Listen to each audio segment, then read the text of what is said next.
May I have your attention, please?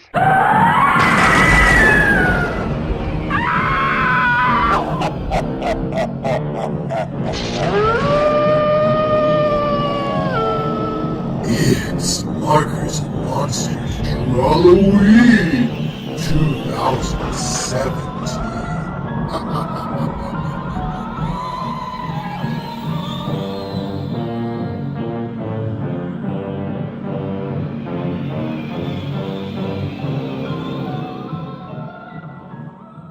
Howdy folks, welcome back to Markers and Monsters, where today I know a Sarcophoguy. Yep, that's the Drawlloween theme of the day. And this is also the live stream recap for day 26, so that was October 26th, 2017. As you can see, I'm just getting started here, taping down the paper. With these live streams, it's a ton of fun interacting with people in the chat. So I was saying, hey, we're going to do mummies. I threw it out there and asked what kind of mummies. People were like, hey, well, we feel Hammer. So Hammer it was. I started kind of just loosely sketching in the Hammer mummy. The idea was he was going to be strangling some dude. It kind of came out weird, like just in the random sketch, it's like, oh, they both got big giant heads. People said, hey, that looks kind of fun. You should keep it. So I did. And then they said, wow, that sure looks a little bit like Nicolas Cage. And I said, yeah, it kind of does. And they said, you should keep Nicolas Cage in there. So I decided he's strangling a Nicolas Cage vampire, is what we all decided on in the chat. I asked then what was going to go in the background. People threw out, we want pyramids, we want a spooky castle, we want a transformer. So I decided to split the difference and do all three. This is apparently, the story goes, according to the live stream, that this is in Nicolas Cage's study in his castle. Nicolas Cage being a vampire in real life, of course. This mummy breaks in to strangle him, and it just so happens to be in Nicolas Cage's study, where he would have a picture of the pyramids, which he will later be buried in, because Nicolas Cage apparently legitimately has a pyramid that he's going to be buried in. Thanks for that tip. A spooky castle, because he once owned a spooky castle, and a transformer, because Nicolas Cage, like all of us, is a huge nerd. So I don't know what was going on in the brains of myself and all the other people who joined in, but it was a wild time, and we came up with this story and this cockamamie scheme and drew it out, and I think it turned out pretty cool. I did not anticipate that I would be drawing Nicolas Cage vampire today. That never crossed my mind, but hey, that's what came out, and that's part of the fun of these live streams. And I know I've mentioned it before in live stream recaps, but it bears repeating. I love the interactivity, and I love the just wild and craziness that we come up with when people throw things out and talk and interact, and I think it makes for some very interesting drawings. As you can see, I was showing off some stuff there. First, the new Elvira Funko Pop, which I got. Love it. Talking about how I want to get some of the Chase Funko Pops, such as the Stranger Things ones, the Frozen Jack Torrance, which is awesome.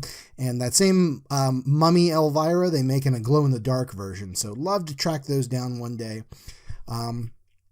Also, it was asked about drawing anatomy, like how did I figure out how to, draw anatomy, arms and legs and limbs and stuff. To which I said, life drawing classes help, of course, but for me, it was mainly studying books. I showed off a couple books I have on anatomy that I found to be very useful, and they were,